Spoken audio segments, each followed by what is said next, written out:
Rasulillah Sayyidina wa Habibina wa Syafi'ina wa Maulana Muhammadin Sallallahu alaihi wasallam Ibni Abdillah wa ala alihi wa sahbihi wa man wala amma ba'd.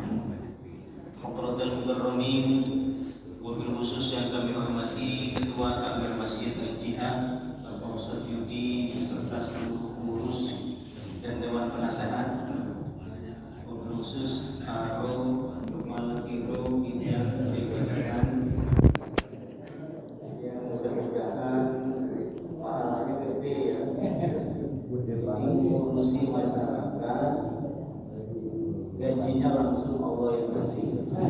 Ya Allah, betul lah. Jadi pengurus-pengurus masjid ini jadi anggota dewan lah semua, karena udah biasa ikhlas. Mudah-mudahan jerih payah, keringat, pikiran, tenaga berbuah surga dari Allah Subhanahu wa taala. Amin. Bapak Ibu rekan-rekan yang sekalian yang dirahmati oleh Allah Subhanahu wa taala, bersama tafsir al-wasit bil Quran al-Karim karya al-Imam al-Alim al-Allamah Profesor Dr. Muhammad Sayyid Al-Tawi rahimahullah, nafa'ana bihi wa bi ulumihi wa bi barakatihi fid dharain amin. Bersama surat Al-Isra ayat yang ke-15 seperti yang kita bahas pada pertemuan yang lalu. Allah Subhanahu wa taala berfirman, a'udzu billahi minasyaitonir rajim. Bismillahirrahmanirrahim. Man ihtada fa innama yahtadi li nafsihi wa man dhalla fa innama yadhillu 'alaiha wa la taziru waziratun wizra ukhra wa ma kunna mu'adzibina hatta nab'atha wa ma kunna mu'adzibina hatta nab'atha rasula. Kami tidak mengazab manusia maksudnya, hatta nab'atha rasula, sampai kami mengirim atau mengutus utusan. Dari sini para ulama tafsir beliau menyebutkan beberapa penafsiran para ulama terkait dengan wa ma kunna mu'adzibina hatta nab'atha rasula. Seperti Imam Al-Alusi misalkan, beliau berkata wa ma kunna mu'adzibina hatta nab'atha rasula bayanun lil inayati rabbaniyah. Di kami tidak mengazab seseorang sebelum mengutus rasul atau mengutus utusan. Ini merupakan potongan ayat ini menjelaskan perhatian ketuhanan yang luar biasa. Allah Subhanahu wa taala sangat memperhatikan kita dan menyayangi. Ifra bayan athari hidayati wa dhalalati bi ashabina. Setelah kemarin menjelaskan tentang pengaruh dari hidayah dan kesesatan dan orang-orangnya. Kalau dia baik, kebaikan itu untuk dia.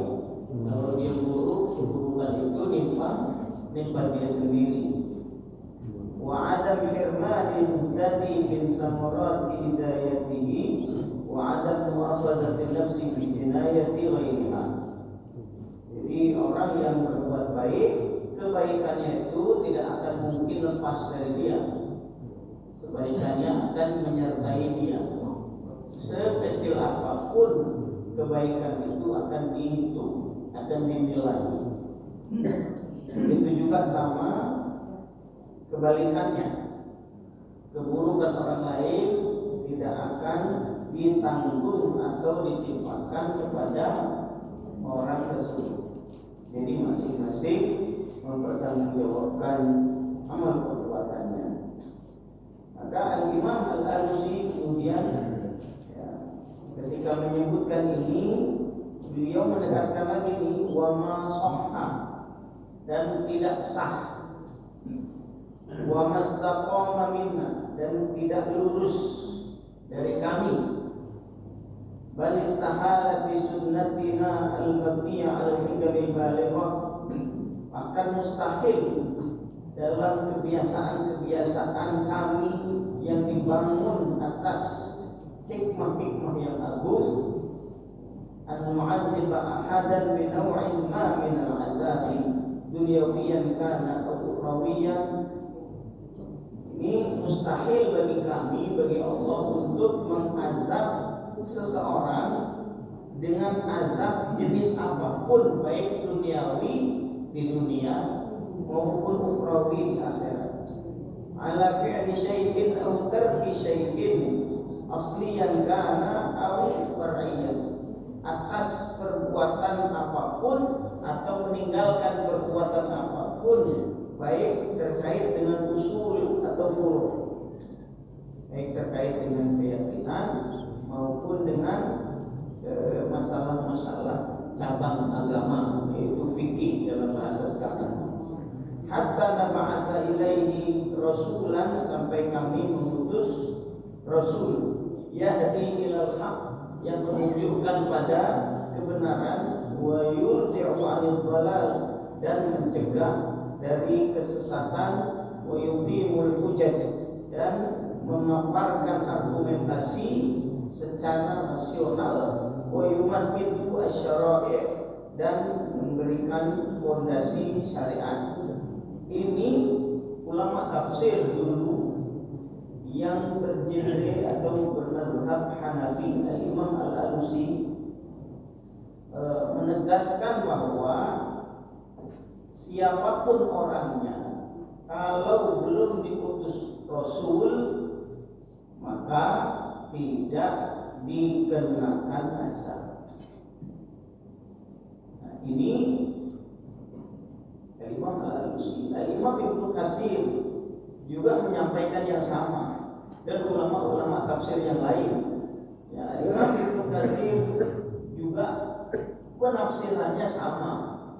Beliau mengatakan hadza ikhbarun an 'adlihi ta'ala.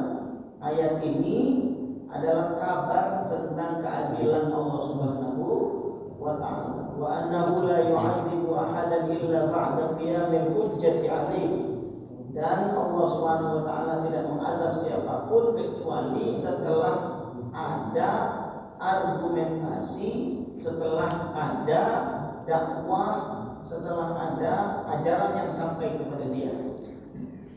Irsal Rasul ilaihi, dengan cara mengutus Rasul kepadanya. Dan ayat-ayat ini menunjukkan banyak betul yang menegaskan bahwa Allah tidak memasukkan seseorang ke dalam neraka sebelum mengutus Rasul atau utusan.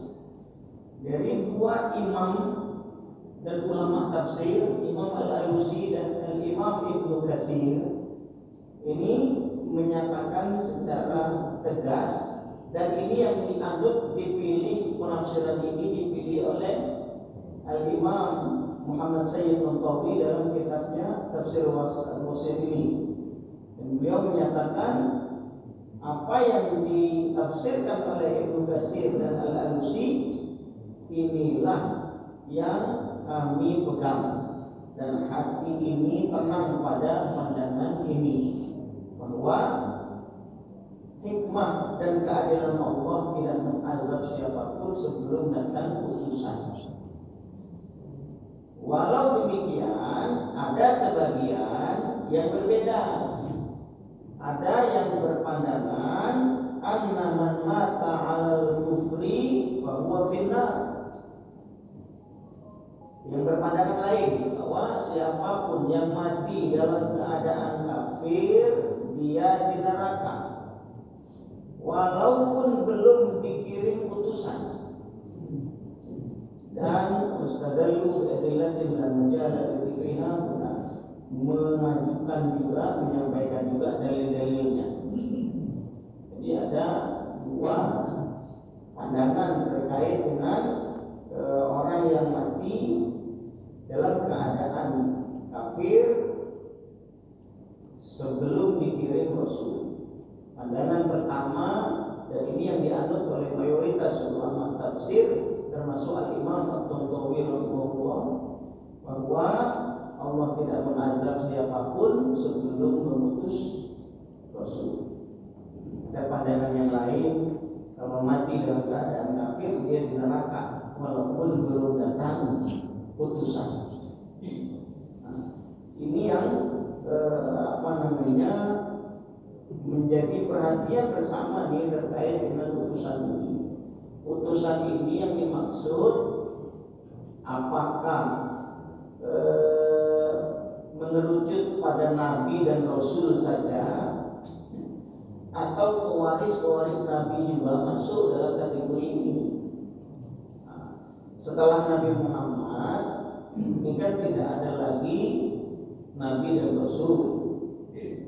Yang ada adalah para pewaris nabi, yaitu para ulama, sebagaimana yang disabdakan Nabi sendiri bahwa al-ulama'u warasatul anbiya, bahwa para ulama itu adalah para pewaris nabi. Nah, sehingga posisi dan tugas Nabi Shallallahu Alaihi Wasallam diemban oleh para ulama. Nanti kalau ada ulama tertentu sudah menyampaikan, kemudian dia mengklaim ini belum datang putusan kok ke kami, jadi kami gak diazab dong. Kalau misalkan kafir, kami gak diazab dong, karena belum sampai ke kami Rasul dan Nabi.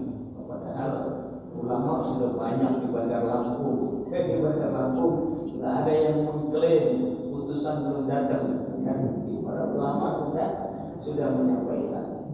Kalau itu yang ikut berarti aman. Kalau tidak, ya berkemungkinan dia azab. Ini yang perlu betul-betul dipahami oleh kita bersama.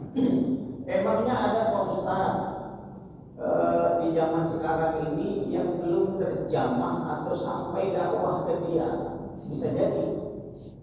Bisa jadi orang yang hidupnya di mana, di kutub misalnya, atau di mana, di tengah hutan yang aksesnya nggak ada kemana-mana, masih ada. Ya di kita di Papua pedalaman itu belum sampai, belum sampai. Nah, ini juga masuk kategori ini, walaupun mu'adzibina hatta nab'atsa rasulah, dan kami tidak mengazab seseorang sampai datang rasul. Kalau dakwah belum sampai ke dia, maka tidak masuk dalam kategori orang yang diazab. Berdasarkan surat Al-Isra ayat 15. Di sebagian negara Eropa sudah datang dakwah Islam ke sana, tapi tidak sedikit juga ajaran yang disampaikan itu tidak sesuai, miring. Ajaran yang datang ke sana itu miring. Dan saya tahu karena kami di tim dulu di Markas Al-Azhar Terjemah di Mesir. Dalam tim itu ada sekitar 11 negara.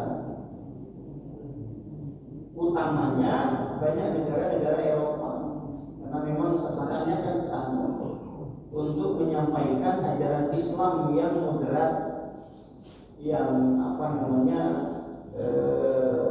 objektif, ya, yang lurus. Maka buku-buku yang kami terjemahkan ke dalam 11 negara itu seri hakikat Islam. Sebenarnya ada 11 negara awal terbentuk dulu tahun 2016 akhir, termasuk diantaranya di Asia Tenggara, Indonesia, bahasa Indonesia. Ya, umumnya bahasa di belahan dunia barat. karena memang Islam itu disalahpahami. Dan juga yang kami tahu setelah mendapatkan laporan dan informasi dari sana, ternyata ajaran agama Islam yang disampaikan di sana tidak sesuai dengan hakikatnya. Maka bisa dikatakan wajar juga ya kalau mereka mengatakan Islam ini teroris gitu. Karena yang disampaikan ke sana, yang sampai ke telinga mereka itu ya tidak sesuai. Tapi tidak bisa juga dibilang wajar ya. Yang sampai ya begitu. Makanya Al-Azhar Syarif, Universitas Al-Azhar dan ulama-ulamanya itu kan berusaha semaksimal mungkin untuk mengirimkan ulamanya ke negara-negara Eropa untuk menyampaikan, termasuk terjemahan buku yang kami terjemahkan ini 19 negara, ada Inggris, Prancis, Italia, Spanyol, ya itu dikirim Jerman, termasuk dikirim. Setelah selesai terjemahan, kami ulangannya dulu sekitar 17 buku yang sudah kami terjemahkan ke dalam 11 bahasa, termasuk bahasa Indonesia. Jadi dikirim bahasa Ibrani juga, bahasa Israel, Ibrani itu juga tergabung dalam tim. Jadi memang penyampaian ajaran yang sesuai dengan hakikatnya ini memang perlu betul-betul ulama yang menggeluti. Tidak sembarang orang dikirim gitu. Jadi pendakwah. Tidak sembarang orang. Jadi di Al-Azhar di Mesir itu yang dikirim ke Eropa itu orang-orang yang keilmuannya mumpuni, tinggi. Yang dikirim untuk dakwah itu ilmunya tinggi, sehingga datang ke Eropa, datang ke Jepang, datang ke Cina, datang kemana-mana itu menyampaikan ajaran Islam yang betul-betul sesuai dengan realita ajaran, sehingga tidak dituduh teroris, karena bisa jadi yang disampaikan itu alirannya keras. Yang disampaikan alirannya keras, sehingga persepsi mereka Islam ini kok neraka aja isinya, isinya kok kekerasan aja, isinya kok perang aja. Padahal Islam itu adalah agama damai. Wa ma arsalnaka illa rahmatan lil alamin.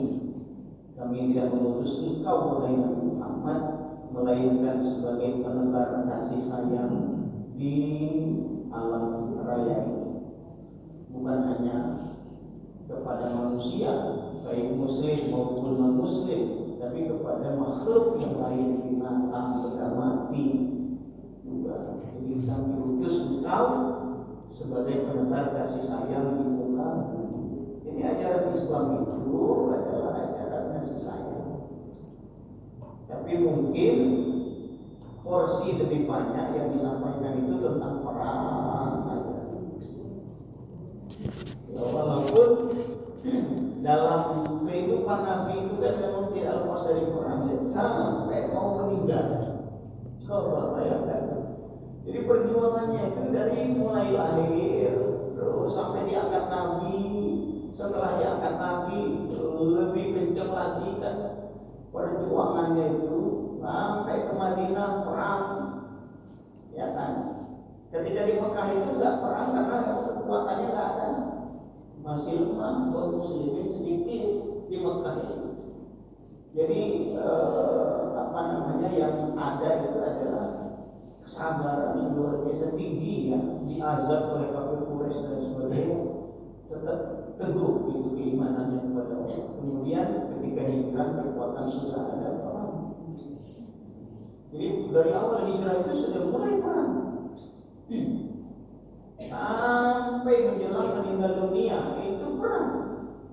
Ada perang Mu'tah, ya kan, perang Tabuk.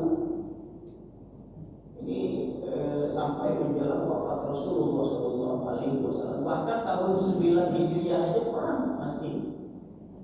Tahun 10 Nabi meninggal, tahun 11 awal Nabi meninggal, tahun 9, tahun 8 menaklukkan kota Mekah, tahun 9 perang, ya Tabuk.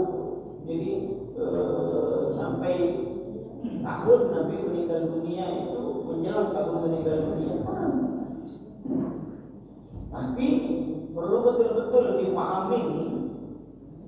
Saya menerjemahkan satu buku yang luar biasa hebat.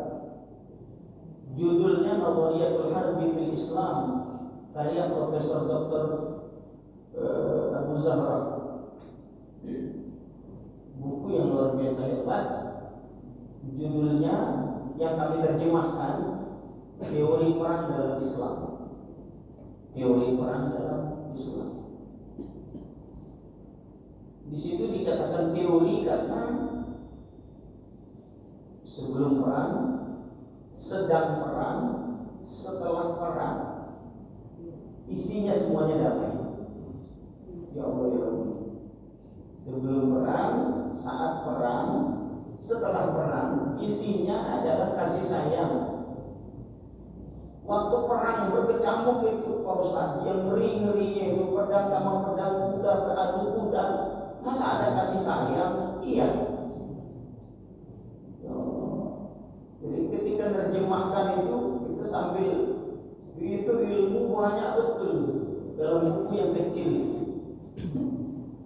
Dalam perang sekalipun Nabi SAW kan menegaskan betul ya, menegaskan betul kalau dia sudah nyerah jangan dibunuh, jangan bunuh perempuan, jangan bunuh anak-anak kecil, jangan bunuh pemuka-pemuka agama. Siapa yang dibunuh yang pegang senjata, tentara yang ikut perang. Gitu. Dan dibunuhnya di medan tempur, bukan di mana-mana. Ya Allah, ini aturan perang yang luar biasa sih. Kalau orang Israel baca, ini bagus betul buku. Dan sudah dikirim memang. Jadi buku ini diterjemahkan ke bahasa Ibrani Israel dan sudah dikirim. Tanggapan tokoh-tokoh Israel, ini buku yang bagus. Ternyata Islam mengajarkan kasih sayang walau dalam perang sekalipun. Tapi sayangnya Netanyahu-nya nggak baca mungkin. Sayang atau tentara-tentaranya banyak yang nggak baca. Kalau baca kan nggak mungkin punya persepsi bahwa Islam ini teroris.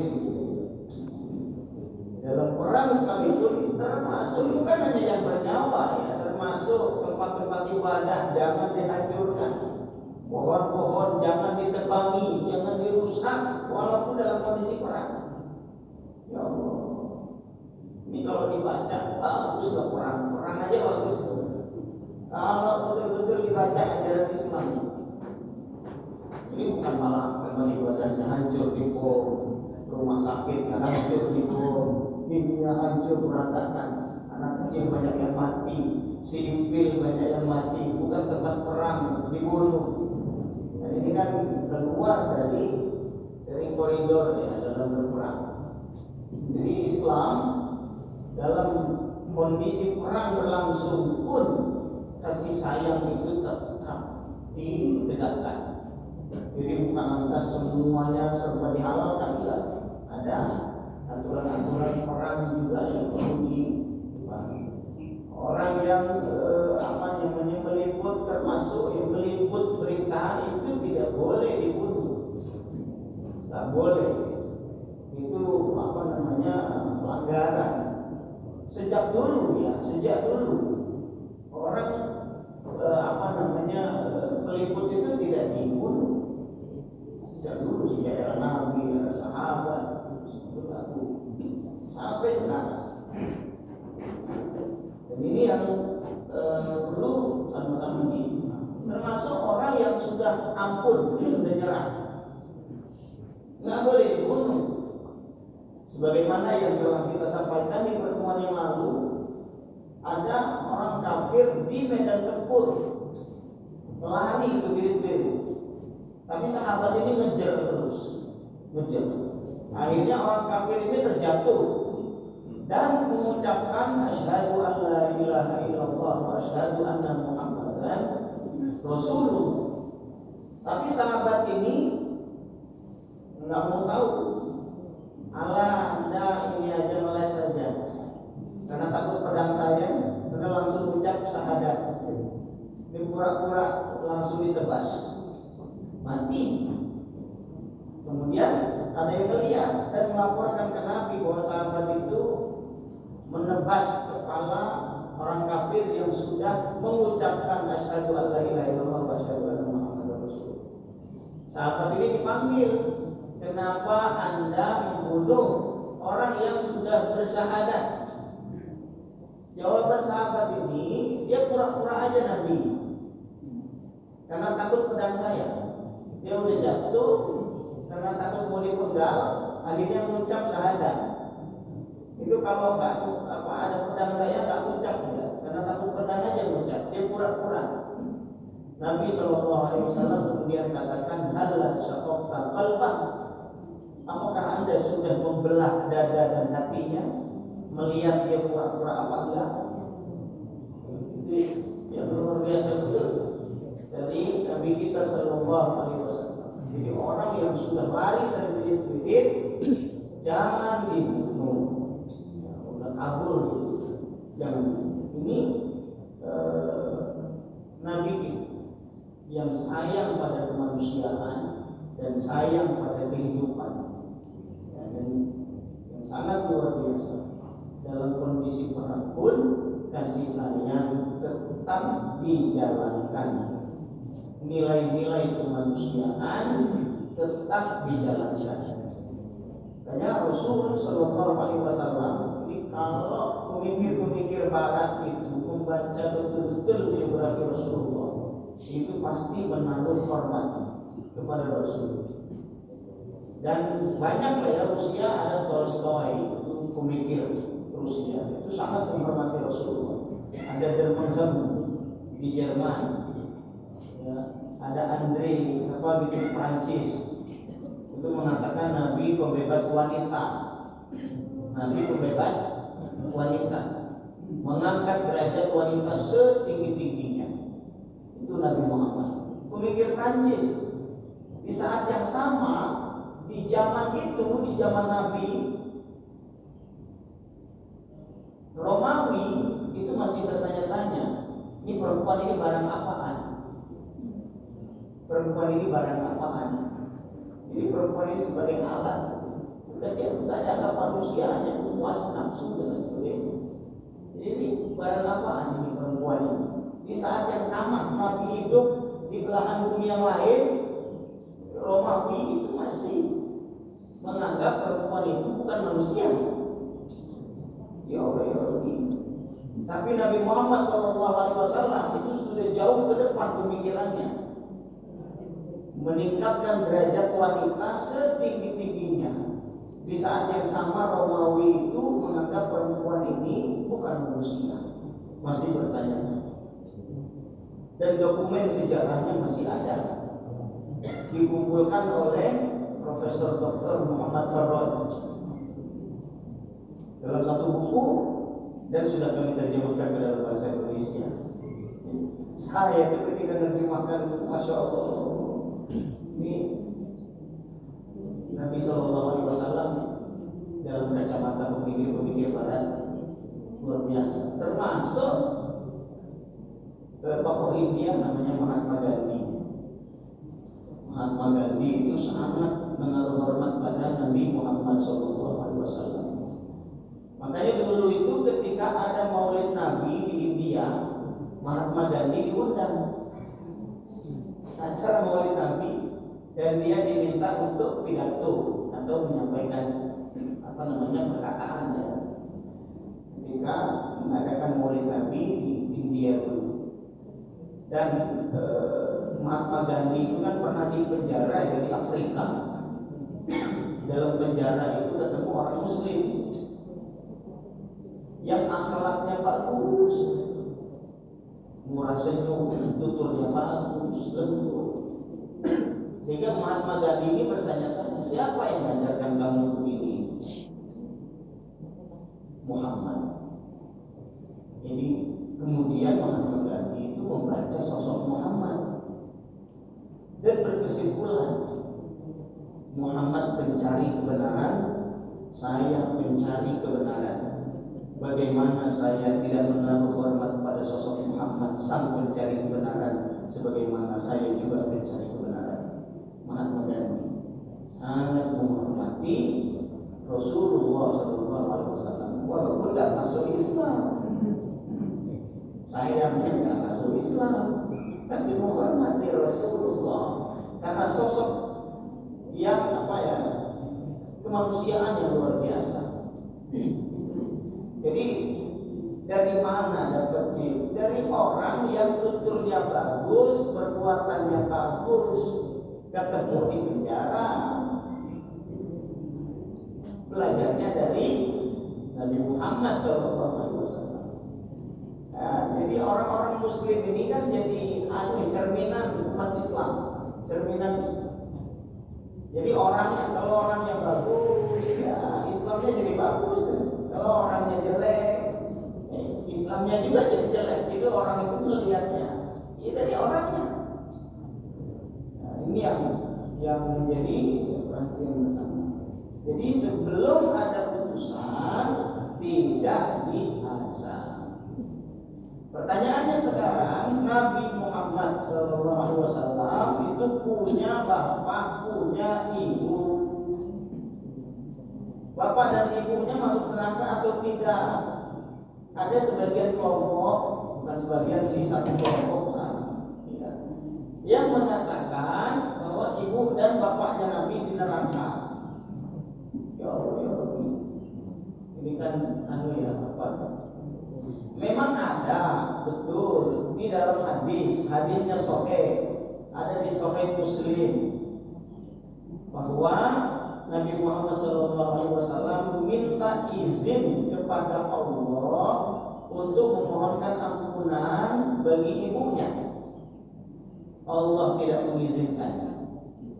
Tapi ketika minta izin untuk menziarahi kuburan ibunya, Allah izinkan.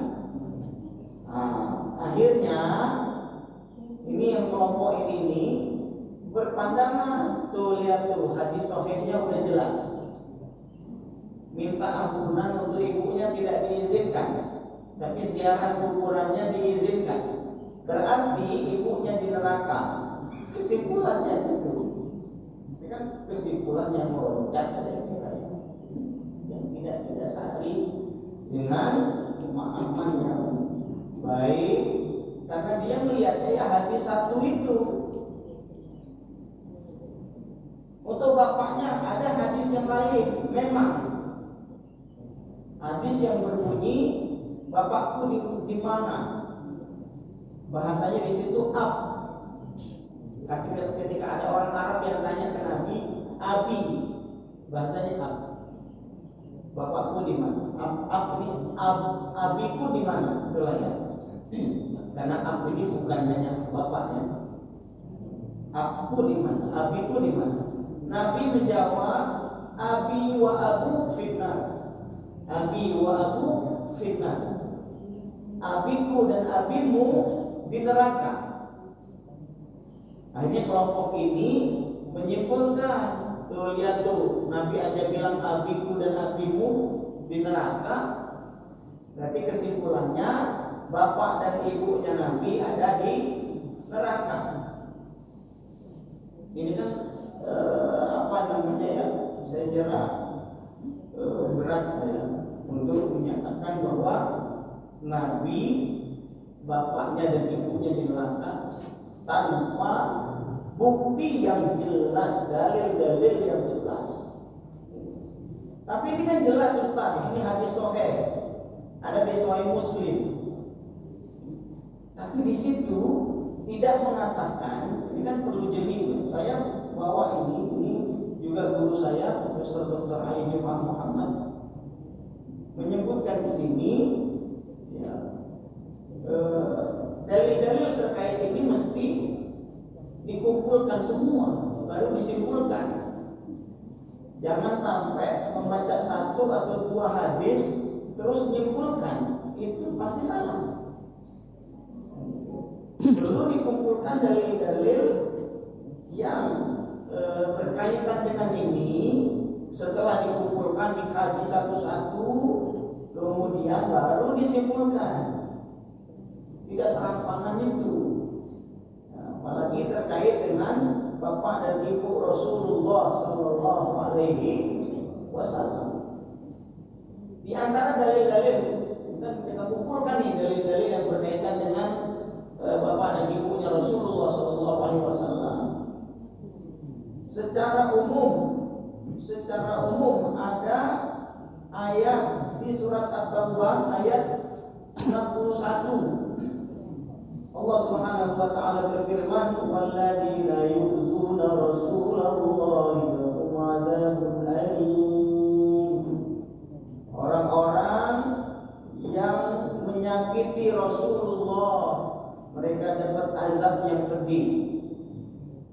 Rasul sangat sayang pada bapaknya dan ibunya. Kalau ada yang mengatakan bapak dan ibunya Nabi di neraka, menyakiti Nabi atau tidak? Menyakiti Nabi. Dua, surat Al-Isra juga nanti di ayat 57, innal ladzina yu'dzuna Allah wa rasulahu la'anahumullahu fid dunya wal akhirah. Sesungguhnya orang-orang yang menyakiti Allah dan Rasulnya, Allah akan melaknat mereka baik di dunia maupun di akhirat. Wa a'adda lahum 'adzaban muhina, dan menyiapkan bagi mereka azab yang menghinakan. Orang menyakiti Rasul, mengatakan bapak dan ibunya Nabi di neraka, ini menyakiti Rasulullah Sallallahu Alaihi Wasallam. Mestinya kan baca ayat-ayat begini ini, dan sebelum berkomentar atau menyimpulkan bahkan di ayat yang lain Al-Ahzab 69, ya ayyuhalladzina amanu la takunu kalladzina adaw Musa fabarra'ahu Allahu mimma qalu wa kana 'indallahi wajiha. Wahai orang-orang yang beriman, jangan kalian sama seperti orang-orang yang menyakiti Musa, dan Allah membebaskan Musa dari tuduhan-tuduhan mereka. Jangan kayak umat kaum Nabi Musa nyakiti nabinya. Kalian jangan nyakiti nabi kalian. Mengatakan bapak dan ibunya Nabi di neraka, itu sangat menyakiti Rasulullah Sallallahu Alaihi Wasallam. Belum lagi ada dalil-dalil yang lebih spesifik. Di antaranya surat Al-Isra ayat 15 ini yang sedang kita tilik ini. Wa ma kunna mu'adzibina hatta nab'atsa rasula. Kami tidak mengazab seseorang sampai kami mengutus Rasul. Bapak dan ibunya Nabi itu hidup di masa vakum kenabian, kekosongan Nabi, di masa kosong Nabi antara Nabi Isa dengan Nabi Muhammad. Itu namanya masa fatrah, yang dinamakan dengan ahlul fatrah. Jadi ahlul fatrah ini apa maksudnya? Ahlul fatrah ini adalah orang-orang yang hidup di masa kevakuman Nabi, kekosongan Nabi. Jadi ada masa kosong Nabi, antara Nabi ke Nabi, ya, itu masa fatrah. Jadi kosong Nabi antara Nabi satu ke Nabi yang lain. Dan ibu bapaknya Nabi hidup di masa ini. Nabi Muhammad ketika bapak ibunya meninggal dunia sudah diangkat jadi Nabi belum? Belum. Karena bapaknya meninggal dunia, beliau masih berusia 2 bulan dalam kandungan, kan? 2 bulan dalam kandungan. Ibunya meninggal dunia ketika beliau berusia 5 atau 6 tahun. Diangkat jadi nabi usianya 40-an tahun. Mau masuk 40. Jadi 39 tahun sempurna masuk 40 diangkat jadi nabi. Berarti ketika bapak ibunya meninggal, nabi belum diangkat jadi nabi. Sehingga mereka masuk dalam kategori ahlul fatrah. Gitu. Masa kevakuman nabi dan rasul, dan orang-orang yang meninggal dalam kondisi seperti ini, wa ma kunna mu'azzibina hatta nab'atsa rasula, kami tidak mengazab mereka. Gitu. Apalagi masuk neraka. Azab aja enggak, azab kubur aja enggak, apalagi neraka. Dan ini yang perlu betul-betul diperhatikan. Kemudian di ayat yang lain Allah Subhanahu wa taala berfirman, rusulan mubasysyirin wa mundzirin li'alla yakuna lin-nasi 'ala Allahi hujjatun ba'da rusul. Allah mengutus rasul-rasul sebagai pemberi kabar dan peringatan agar manusia tidak ada argumen alasan lagi setelah datangnya rasul. Setelah datangnya rasul, kalau rasul belum datang tidak dihukum. Dan kemudian ada ayat-ayat yang lebih spesifik lagi dari ini, yaitu surat Asy-Syu'ara ayat 219. Wa taqallubaka fis sajidin. Ya, ini yang menunjukkan bahwa kedua orang tua Nabi itu selamat secara khusus, ya. Selamat. Wa taqallubaka fis sajidin. Taqallub itu kan berbolak-balik. Taqallub. Jadi perpindahan Anda itu fis sajidin, dalam orang-orang yang sujud. Sehingga sahabat Nabi yang bernama Abdullah bin Abbas, beliau ketika membaca ayat ini menafsirkan. Ini sahabat Nabi Abdullah bin Abbas, dia dijuluki Turjumanul Quran. Turjumanul Quran ini kan sosok yang sangat paham Al-Quran. Beliau menafsirkan wa taqallubaka fis sajidin, maksudnya adalah ai fi aslabil aba Adam wa Nuh wa Ibrahim hatta akhrajahu nabiyya. Jadi wa taqallubaka fis sajidin, perpindahan Anda di dalam orang-orang yang sujud, maksudnya adalah di dalam sulbi bapak-bapakmu, di dalam tulang-tulang sulbi bapak. Di situ pusat air mani, ya. Bapak-bapak yang sujud kepada Allah Subhanahu wa taala, yaitu Adam, Nuh, Ibrahim, itu kan nenek moyangnya. Hatta akhrajahu nabiyya, sampai Nabi dilahirkan, kemudian menjadi nabi juga setelah itu. Di dalam hadis yang lain, Nabi SAW bersabda, dan ini ada di Sahih Muslim. Di hadis ini sahih, di Sahih Muslim ada, di Musnad Imam Ahmad ada. Nabi SAW bersabda, Inna Allah aswafa min waladi Ibrahim Ismail. Sesungguhnya Allah memilih di antara anak-anak Nabi Ibrahim, Allah memilih Ismail. Waswafa min waladi Ismail Bani Kinanah, dan Allah memilih dari keturunan Ismail Bani Kinanah, suku Kinanah. Waswafa min Bani Kinanah Quraisyan, dan Allah Subhanahu wa taala memilih dari keturunan Bani Kinanah, memilih Quraisy. Waswafa min Quraisy Bani Hashim, dan Allah memilih dari keturunan Quraisy Bani Hashim. Waswafani min Bani Hashim, dan Allah memilih aku dari keturunan Bani Hashim. Artinya Nabi Muhammad SAW ini adalah keturunan yang bersih,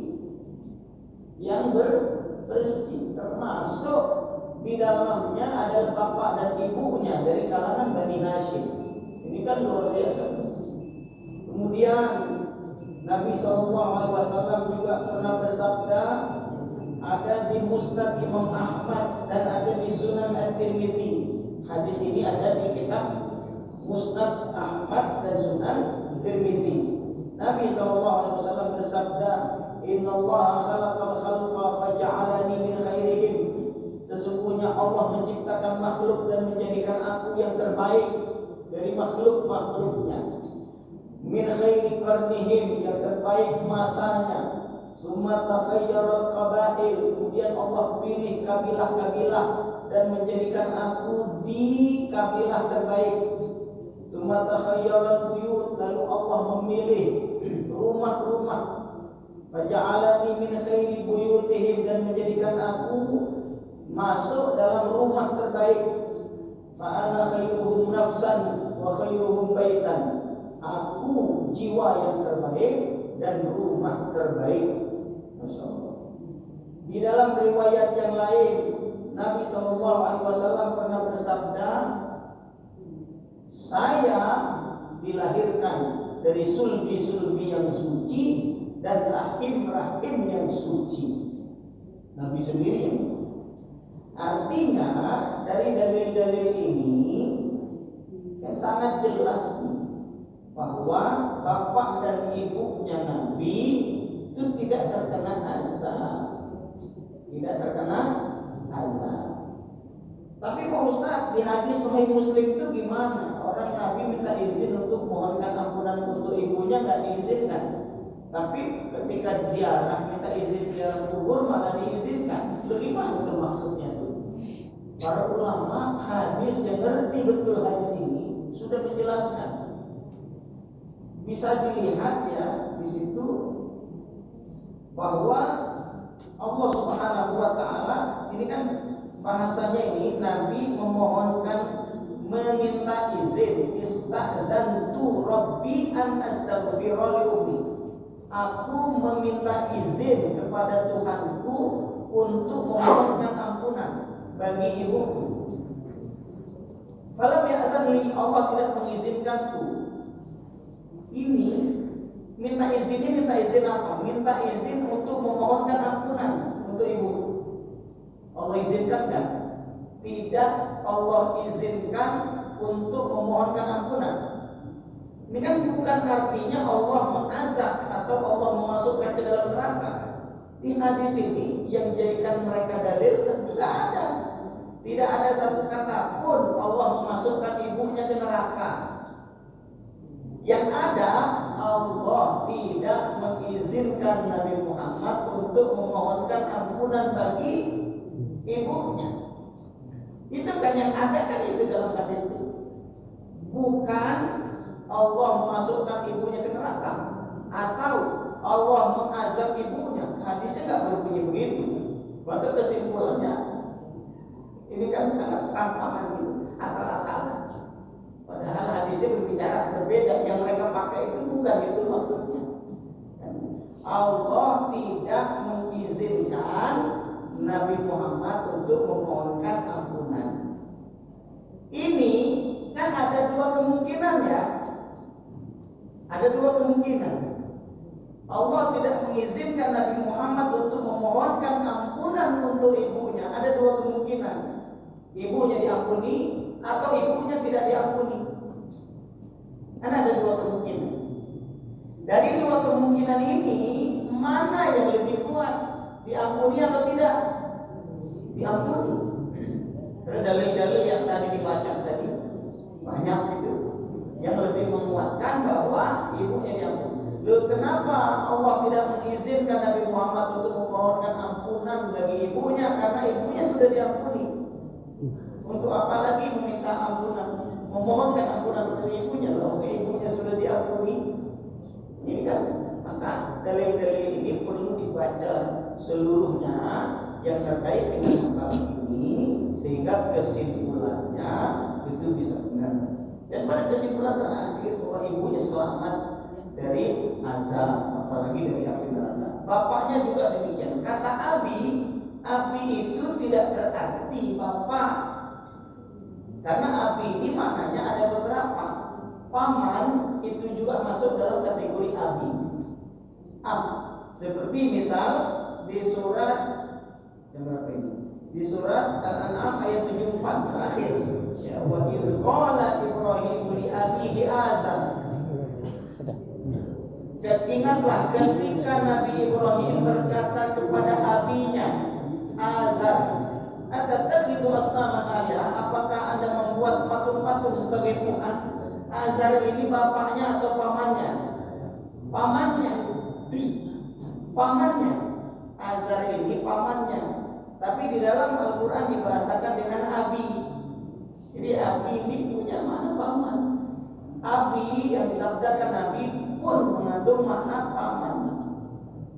Ini yang perlu betul-betul dipahami. Karena kenapa dipahami begini? Karena ada hadis yang menguatkan ini, yaitu saya dilahirkan dari sulbi-sulbi dan rahim-rahim yang suci. Ini kan tandanya mereka tidak mengkafiri Allah, gitu. Suci, bapaknya suci, kakeknya suci, terus sampai ke Nabi Ibrahim. Ini yang dimaksud. Sehingga kesimpulan terakhir bahwa bapak dan ibunya Nabi selamat. Ya, demikian yang dapat disampaikan pada kesempatan ini. Mudah-mudahan bermanfaat bagi kita semua.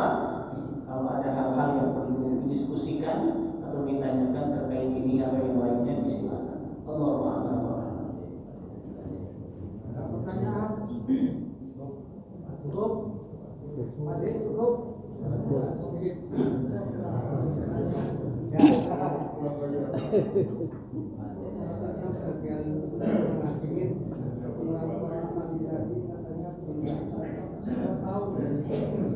Sedangkan dalam Al-Quran itu kan dalam alam bahasa disebutkan diperlihatkan neraka, diperlihatkan belum diungkapkan, diperlihatkan dalam ayat neraka,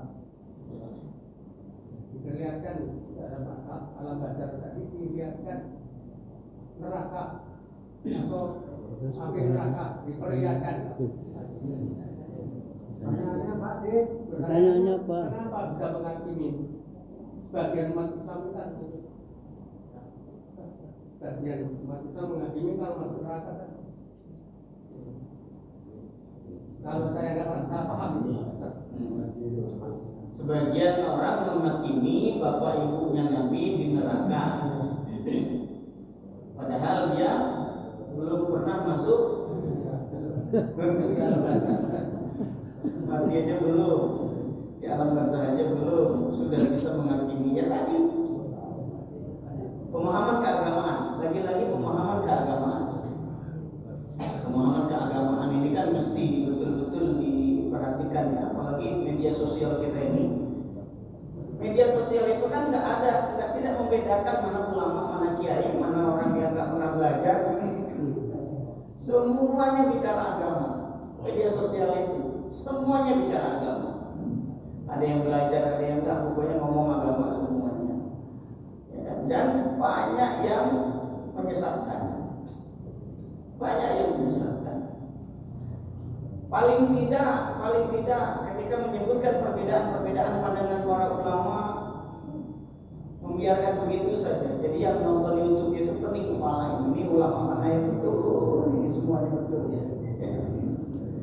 Saya itu sering dapat dapat WA dari model orang-orang yang begini ini, pusing melihat YouTube.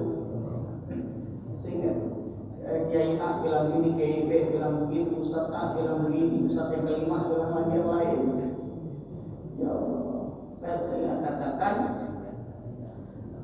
YouTube-nya tutup, ambil kitab, datangi kiai atau ustaz yang ilmunya paling baik di kampung Bapak atau di wilayah Bapak. Datangi kiai, ustaz yang ilmunya paling bagus.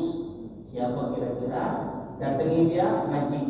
Atau kalau ada kajian apa dia datang. untuk supaya dasar-dasarnya dia dapat ada.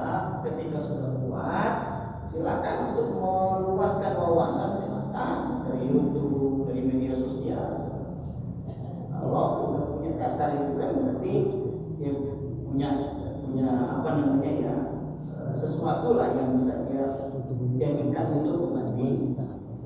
Ini yang betul-betul diperhatikan. Ini pemahaman agama yang menghakimi tadi orang tua Nabi di neraka itu kayak mana? Ya dalilnya hadisnya sahih.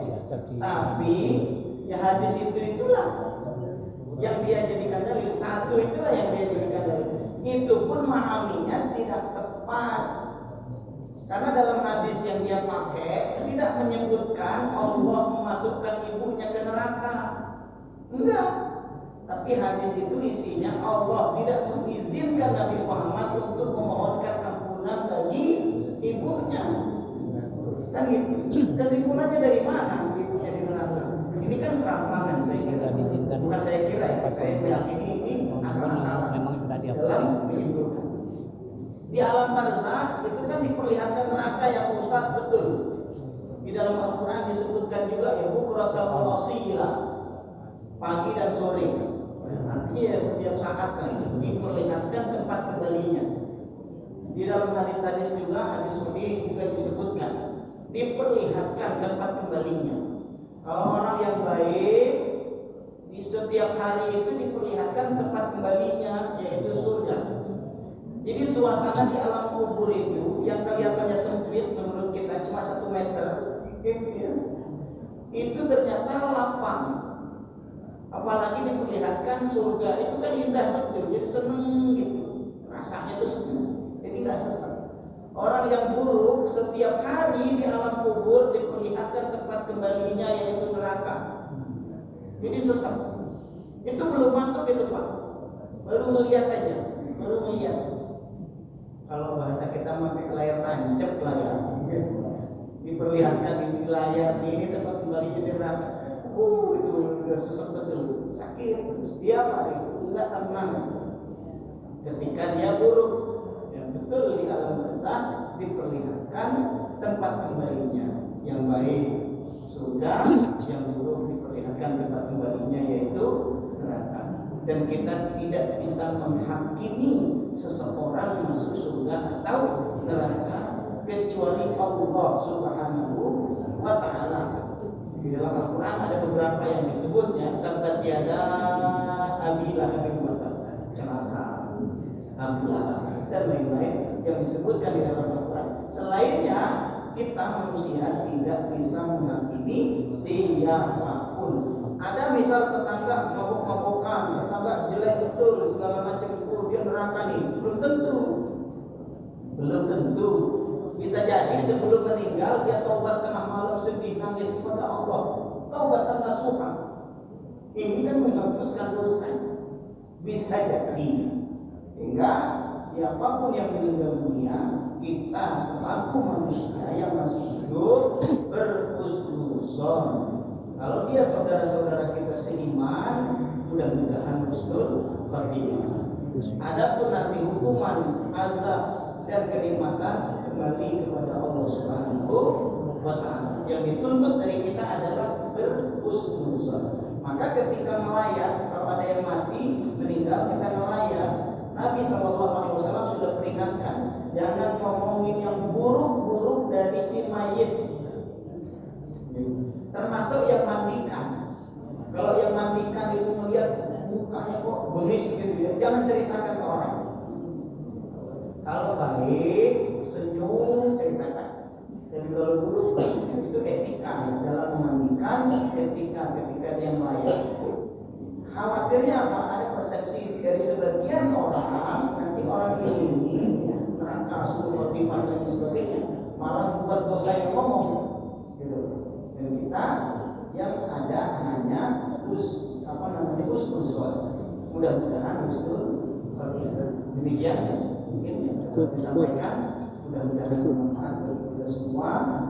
Dan kita akhiri dengan sama-sama membaca doa khutbah Quran bersama kepada baginda Nabi sallallahu alaihi wasallam dan kafaratul majelis bersama. Allahumma arhamna bil Qur'an waj'alna imaman wa nuran wa hudan wa rahmah. Allahumma zakkirna minhu ma nasina wa 'allimna minhu ma jahilna warzuqna tilawatahu ana al-layli wa atrafan nahar waj'al lana hujjatan ya rabbal alamin. Allahumma shalli ala Muhammad ya Rabbi shalli alaihi wa sallim. Allahumma shalli ala Muhammad ya Rabbi shalli alaihi